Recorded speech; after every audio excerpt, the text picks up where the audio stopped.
All right, y'all. Part one of the I married a narcissist story. So back in 2019, I got a friend request from this guy, and I had seen him before through some mutual friends. Like him and I had never actually spoken. When I met him, he was married and had kids and whatever. So never actually talked to him. But so then he friend requested me. We started talking, not actually talking, but through comments and stuff on Facebook, whatever, kind of casual flirting, but nothing real serious. So he messaged me one day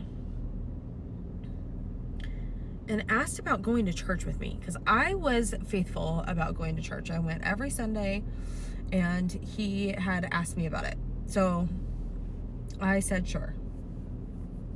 I'm going this Sunday. We made a plan for the day that he was going to come with me. Anyways, something came up and he ended up not coming. It ended up being Mother's Day, or I don't know. And my mom has passed, so I honestly didn't even think about it. Being Mother's Day, it's I don't know, whatever. So anyways, he didn't come, and then I was like, okay, well, I go every Sunday, so, you're free to come whenever you want. And he was like, okay, cool. So he never came. We would comment back and forth still on, different things. I went to a New Kids on the Block concert, and he was like, oh, where was my invite? And, he made some bomb ass food, and I was like, where was my invite? Whatever, stupid little stuff like that. Well, come the end of June, we were both gonna go out with friends separately. We had made plans to go out with our friends and possibly meet up later. So I'm out with my friends. We're having a good time. We end up at this bar down in downtown Puyallup. If you know Washington, you know where it's at. Kind of. It's called the Loose Wheel down in downtown Puyallup. Anyways, he texted me and was like, hey, I'm going to the Black Star in Tacoma with my friends. And I was like, okay, cool. I was like, we can meet up. And I don't know.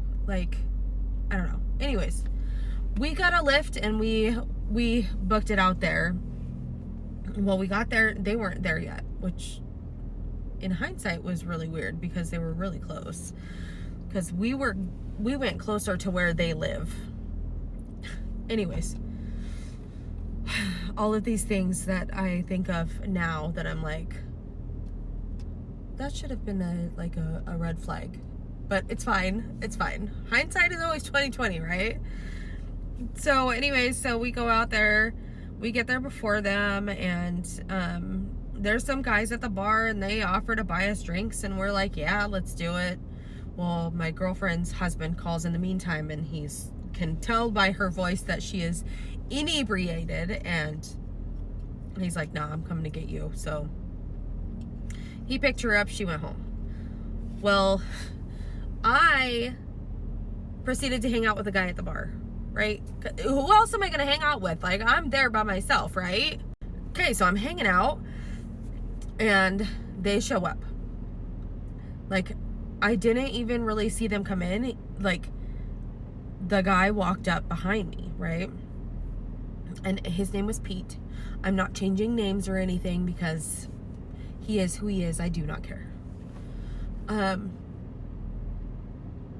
So he came up behind me and let me know that he was there, and we all went outside. And I did not initially find him to be attractive.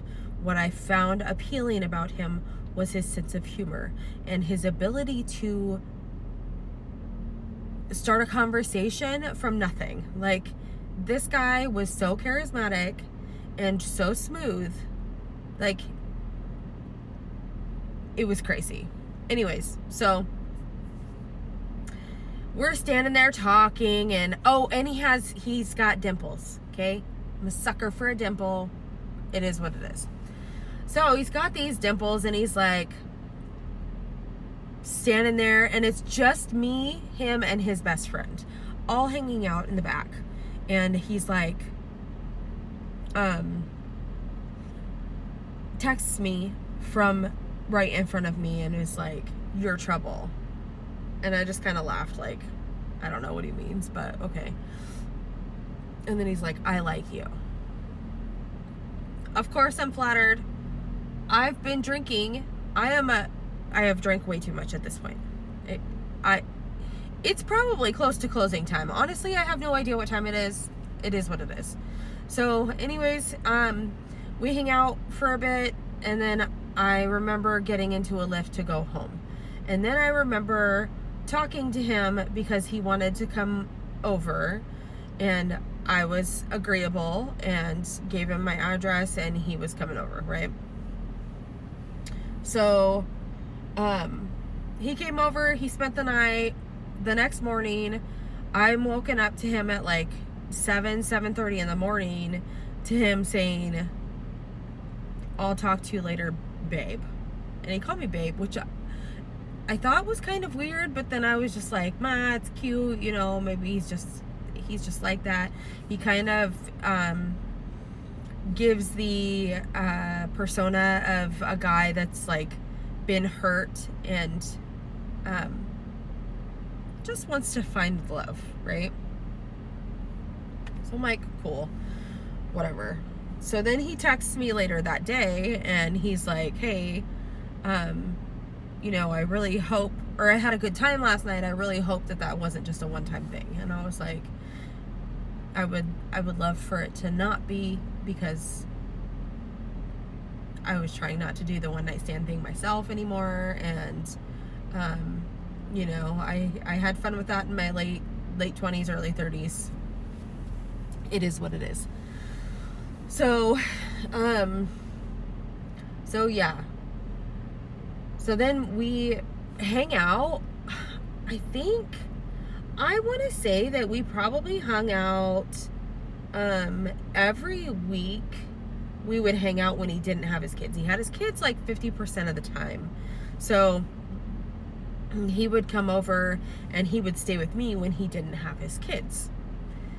And I was like, thinking that, you know, we're both on the same page. We're both like, we're falling in love, and like things are going well. Obviously I let things move a little faster than I should. But I'm always like, jump first, ask questions later.